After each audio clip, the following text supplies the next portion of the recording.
ছোটবেলা থেকে দেখে আসছি মা চাচিরা সবাই দা বটি ব্যবহার করেন সবজি কাটার ক্ষেত্রে।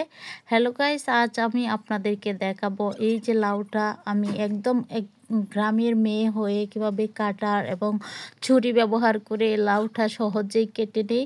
আমি চেষ্টা করতেছি এটা কাটার জন্য, এবং প্রথমত আমি ভেজিটেবল কাটার দিয়ে লাউয়ের এই বাকলগুলো ছাড়ানোর চেষ্টা করছি, এবং আমি সফল, কারণ আমি পারতেছি।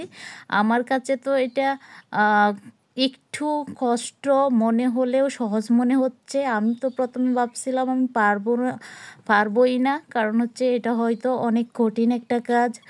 তো কিন্তু আমি পরবর্তীতে দেখলাম এটা দাওয়ের চাইতেও অনেক সহজে করে ফেলছি, অনেক সহজ। এই যে দেখতেছেন এই বাকলগুলো, এগুলো কিন্তু ফেলবো না, এগুলো আমি ভাজি করে আলাদা খাবো। তো এই যে দেখেন লাউটা আমার কাটা হয়ে গেছে, বাকলগুলো ছাড়ানো হয়ে গেছে। এখন আমি এইগুলো ধুয়ে নিব, একদম সব কিছু ধুয়ে ছুরি হচ্ছে লাউ সব কিছু ধুয়ে নিচ্ছি। ধুয়ে যে লাউটাকে আমি দুই টুকরো করে নিলাম।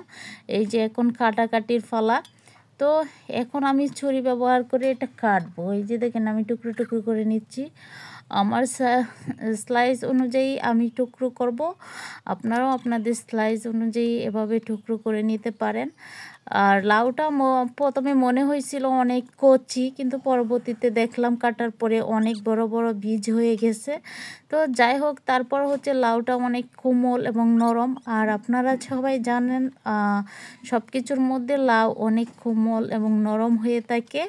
এটা কাটতেও অনেক সহজ, তাই হয়তো বা আমি প্রথমে অনেক সুবিধা লাগতেছে কাটতে, অনেক সহজ মনে হচ্ছে। এই যে ছুরি দিয়ে এভাবে ধীরে ধীরে করে কাটছিলাম, আমার কিন্তু অনেকটাই সময় লাগতেছিল কাটতে। তারপরও আমি চেষ্টা করতেছি কাটার জন্য, কারণ আমাকে শিখতে হবে ছুরি ব্যবহার করে কিভাবে সবজি কাটতে হয়। এর আগে আমি কখনো কোথাও এভাবে দেখিনি কাটতে। আমি নিজে থেকেই চেষ্টা করতেছি কাটার জন্য, কারণ আমি দা দিয়ে যেভাবে কাটি সেটা তো আমার কাছে অনেক বেশি সহজ লাগে, আমি সেইভাবেই অভ্যস্ত হয়ে গেছি। কিন্তু এখানে আমি ছুরি ব্যবহার করতে গিয়ে আমার কাছে হয়তো বা একটু কঠিন মনে হচ্ছে, কিন্তু তারপরও লাউটা নরম ও কোমল হওয়ার কারণে আমি সহজেই কেটে নিতে পারছি। এইটা লাউ।